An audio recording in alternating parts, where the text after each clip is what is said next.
waa lii qaaday markuu isii daynay ii sheegay inuu weerarayo Ethiopia wuu iga cabsanayay muxuu ku xiraaday sababta waa siyaasadda isku gafnay because Charles Siad ninka waa askari you know marka waxay ka hor imaado waa dambi بعد وحري weerarkii iga codsanaya inaanan caadifad iqaadin jabhadeed kale Soomaali galbeed buu weerarayaa because waqtigaas Ethiopia burburtay ciidan ma jirin marka wuxuu rabay inuu ka faa'iideysto oo qabto Ethiopia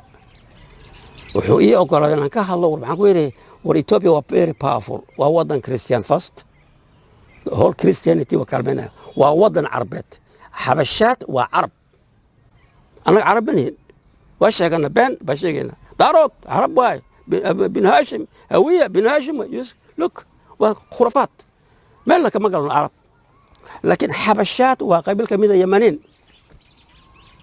سي وحيقوم يستنقوم يذكر لو أفريكانا أورما أصلا كملنا يعني we came from same place أنا بس كان كولا يمن مركا ويبربرتي وحوي ردي وحنها يو إثيوبيا ogaadeen xoreynaya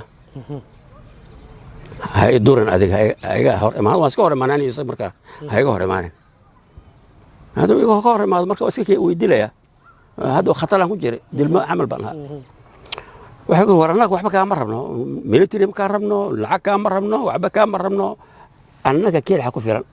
Kenya waa qabsanaa Kenya dhan simple beeska noo ogolaada beeska kale way gar raali gareey waa iska taay